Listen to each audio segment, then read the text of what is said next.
सत Sri Akal, you are watching lockdown entertainment. तो बहुत डिमांड के बाद बनाई है मैंने वीडियो MCU मीन्स के मार्वल सिनेमैटिक यूनिवर्स की टाइमलाइन के ऊपर की लिस्ट का पार्ट 2, जिसमें उसकी बाकी रहती हुई मूवीज के बारे में बताने वाला हूँ इस लिस्ट में, जिसमें हम बात करेंगे MCU के अंडर आई सभी मूवीज कैप्टन अमेरिका से लेके स्पाइडरमैन नो वे होम तक, और बताऊंगा कि अगर अवेंजर मूवी को अच्छे से समझना है तो MCU की कौन सी मूवी स्किप कर सकते हैं और कौन सी मूवीज देखनी बहुत जरूरी है इस MCU की एवेंजर्स मूवी को अच्छे से समझने के लिए। और ये हिंदी में फर्स्ट वीडियो होने वाली है 2022 की MCU की टाइमलाइन को क्रोनोलॉजिकल ऑर्डर में एक्सप्लेन करती हुई। तो दबा के लाइक, कमेंट एंड शेयर करें, और ये सारी मूवीज आपको डिज्नी प्लस हॉटस्टार पे भी मिल जाएंगी।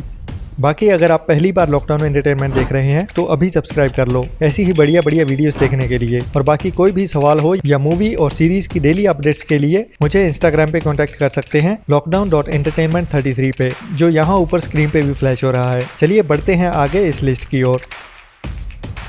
आगे मेन इंपॉर्टेंट मूवी है नंबर 13 पे एवेंजर्स का part 2 the age of Ultron, जो गार्डियंस ऑफ द गैलेक्सी के वॉल्यूम 2 से पहले रिलीज हुई मई 2015 में, लेकिन MCU की कहानी में बाद में फिट बैठती है जब कैप्टन अमेरिका के विंटर सोल्जर की कहानी के बाद की कहानी शुरू होती है। और लगभग इसी टाइम में स्पेस में गार्डियंस ऑफ द गैलेक्सी की कहानी चल रही थी। तो एवेंजर्स के पार्ट 2 में जिसमें दिखाया जाता है कि आयरन मैन मतलब Tony Stark and Hulk means के डॉक्टर ब्रूस दुनिया को बचाने के लिए एक नया AI रोबोट बनाते हैं जिसका नाम था अल्ट्रॉन, और ये धरती पे लोगों को बचाने की बजाय धरती से ह्यूमैनिटी खत्म करने में लग जाता है। जिसके बाद ये सारे एवेंजर्स आपस में लड़ने लगते हैं और टुकड़ों में बंट जाते हैं।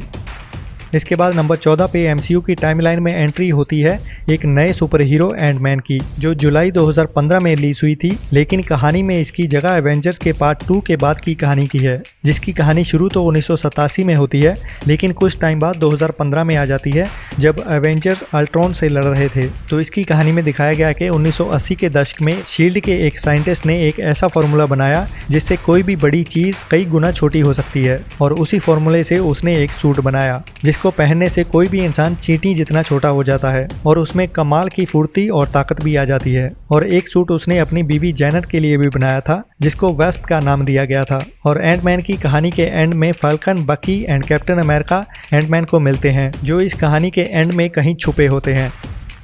आगे नंबर 15 पे कहानी आती है कैप्टन अमेरिका के पार्ट 3 सिविल वॉर की, जो मई 2016 में रिलीज हुई और Ant Man and Avenger of Ultron की कहानी को आगे बढ़ाती है, जिसमें अमेरिका की गवर्नमेंट सारे एवेंजर्स को कोई भी सुपर हीरोगिरी करने से बैन कर देती है और एवेंजर्स की 2 टीमें बन जाती हैं। और इसी में एंट्री होती है एक नए सुपर हीरो ब्लैक पैंथर की, और इसी मूवी की कहानी में captain America and iron man की दोस्ती टूट जाती है।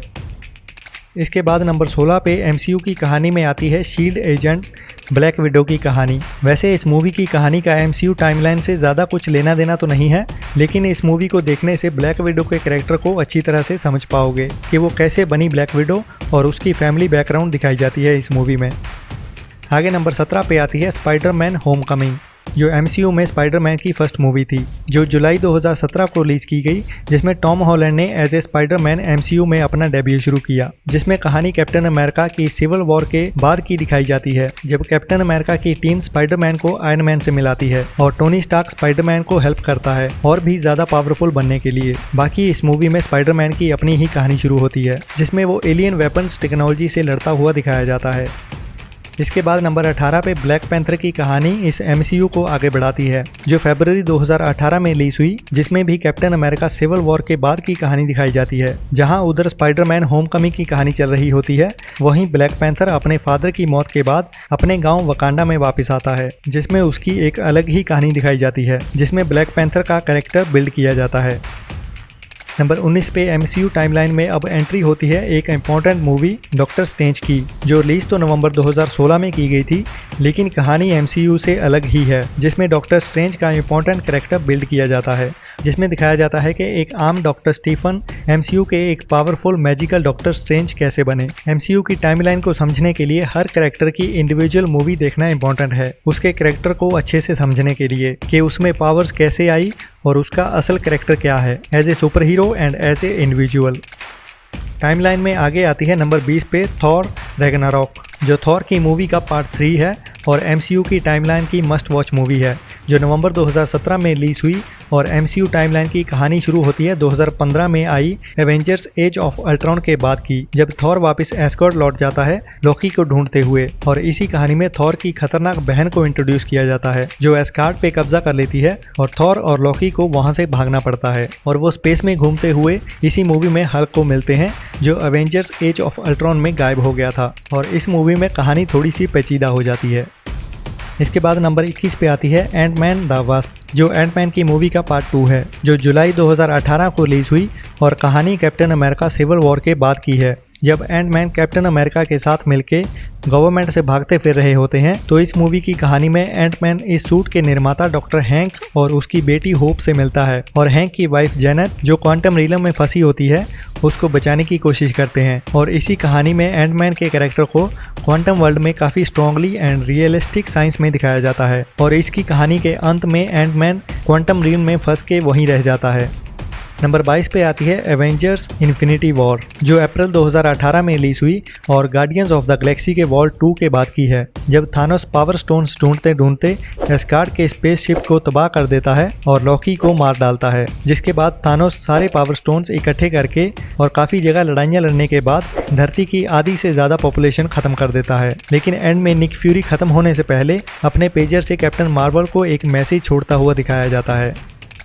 इसके बाद नंबर 23 पे आती है एवेंजर्स एंड गेम, जो अप्रैल 2019 में रिलीज हुई और इन्फिनिटी वॉर के बाद की कहानी को आगे बढ़ाती है, जिसमें थानोस के चुटकी मारने के 5 साल बाद की कहानी दिखाई जाती है, जब एंटमैन क्वांटम रीम के बाहर आ जाता है और टोनी स्टार्क एंड हल्क से मिलता है और उन्हें एक टाइम मशीन बनाने का आइडिया देता है, जिससे वो टाइम में पीछे जाके सब कुछ ठीक कर पाएंगे और थानोस को पावर स्टोन्स मिलने के पहले ही सारे स्टोन्स इकट्ठे कर लेंगे और 2012 के टाइम में जाके स्पेस स्टोन्स इकट्ठे करने शुरू कर देते हैं, जहाँ पे लोकी उनका स्पेस स्टोन लेके भाग जाता है और वहीं से लोकी सीरीज की कहानी जुड़ती है। लेकिन उसके बारे में अभी बात नहीं करेंगे। तो अभी एवेंजर सारे पावर स्टोन्स इकट्ठे करने में लगे रहते हैं इस मूवी की कहानी में, जिसके एंड में आयरन मैन मारा जाता है और कहानी के खत्म होते होते फैल्कन एंड विंटर सोल्जर की कहानी की शुरुआत दिखाई जाती है। आगे नंबर 24 पे आती है स्पाइडरमैन फार फ्रॉम होम, जो जुलाई 2019 में रिलीज हुई और कहानी एवेंजर्स एंड गेम के बाद की है, जहां आयरन मैन मर चुका है और स्पाइडरमैन उसके करीब होने के कारण काफ़ी दुखी होता है और इसी में निक फ्यूरी आयरन मैन के द्वारा बनाया गया एक चश्मा स्पाइडरमैन को देता है, जिसके साथ एक नोट होता है और आयरन मैन स्पाइडरमैन को स्टार्क कंपनी का नया मालिक बना देता है और स्पाइडरमैन अब स्मार्ट ग्लासेस के साथ सब कुछ कंट्रोल कर सकता है, जिसका एंड होते होते स्पाइडरमैन की सच्चाई सारी दुनिया के सामने आ जाती है और वो एक विलन के जैसे दुनिया के सामने दिखाया जाता है। इसके बाद नंबर 25 पे आती है शंग-ची की कहानी, जिसका MCU की टाइमलाइन से अभी तक तो कोई लेना देना नहीं है, लेकिन आगे आने वाली MCU की मूवीज़ में इस सुपर हीरो शंग-ची की कहानी भी दिखाई जाएगी, तो फ्यूचर के लिए इसे देखना भी इंपॉर्टेंट हो जाता है, जिसमें एक नए सुपर हीरो का कैरेक्टर बिल्ड किया जाता है जो असल में चाइना से बिलोंग करता है। आगे नंबर 26 पे आती है एटर्नल्स, जो नवंबर 2021 में रिलीज हुई और कहानी है एवेंजर्स एंड गेम के बाद की। लेकिन एटर्नल्स की कहानी भी एक अलग ही टाइप की कहानी है, जिसका MCU की टाइमलाइन से कुछ लेना देना नहीं है, क्योंकि इसकी कहानी का एवेंजर्स या किसी भी और सुपर हीरो की कहानी के साथ कोई भी ताल्लुक नहीं है। हो सकता है कि फ्यूचर में आने वाली कुछ मूवीज में एटर्नल्स की कहानी को मर्ज कर दिया जाए, इसलिए इसे देखना जरूरी तो नहीं, एटलीस्ट अभी के लिए, लेकिन रेकमेंडेड जरूर है, जिसमें एक हमारी सोच के ऊपर के लेवल की कहानी दिखाई गई है, जिसे कह सकते हैं कि दुनिया के बनने और जीवन होंद में आने के बाद और दुनिया के मिटने तक को एक अलग ही एंगल से दिखाया और समझाया गया है, जो कहीं ना कहीं सच भी लगता है, क्योंकि हम जीते और मरते हैं और हमारे देवी देवता असल में कहां से आए और किसने बनाए, वो इसमें कहीं ना कहीं एक्सप्लेन करने की कोशिश की है एक डिफरेंट एंगल से। और अब इस MCU टाइमलाइन की आखिरी मूवी स्पाइडरमैन नो वे होम, और आखिरी से मेरा मतलब है अभी तक के लिए, क्योंकि बाकी फ्यूचर में तो और भी बहुत बड़ा होने वाला है मार्वल्स का सिनेमैटिक यूनिवर्स। और नो वे होम मैंने अभी तक देखी नहीं है, लेकिन main Spiderman and doctor strange की कहानी दिखाई गई है इस मूवी में, जिसमें स्पाइडरमैन फार फ्रॉम होम के बाद की कहानी शुरू होती है। जब सारी दुनिया स्पाइडरमैन को एक विलन के तौर पर देखती है, तो स्पाइडरमैन डॉक्टर स्ट्रेंज के पास जाता है, टाइम में पीछे जाके कुछ चीजें बदलने के लिए हेल्प मांगता है, लेकिन यहाँ पे गड़बड़ होकर दुनिया का पास्ट एंड फ्यूचर का मिक्सअप होने के बाद एक मल्टीवर्स बन जाता है, जिसमें चीजें बहुत बुरी तरह से उलझ जाती हैं और एक बड़ी जंग शुरू हो जाती है। ये मार्वल्स की अब तक की सबसे ज्यादा कमाई करने वाली और वर्ल्ड वाइड सबसे ज्यादा पॉपुलर एंड ज्यादा देखे जाने वाली पहली मूवी बन चुकी है। तो ये थी जनवरी 2022 तक की मार्वल सिनेमैटिक यूनिवर्स की टाइमलाइन में इंपॉर्टेंट सारी मूवीज। तो अगर मेरा काम और मेहनत पसंद आई हो तो लॉकडाउन एंटरटेनमेंट को सब्सक्राइब करने के साथ साथ अपने फ्रेंड्स के साथ शेयर भी करें। तो आज की लिस्ट में इतना ही। बाकी अगर आपको ये लिस्ट पसंद आई तो थोड़ा सा टाइम निकाल के अपनी फेसबुक आईडी पे भी शेयर कर सकते हैं, ताकि आपके दोस्त भी हमारे साथ लॉकडाउन एंटरटेनमेंट पे जुड़ सकें। Like, share and subscribe lockdown entertainment. Thanks for watching. जितना हो सके घर में रहें, सेफ रहें, अपने और अपनों का ख्याल रखें।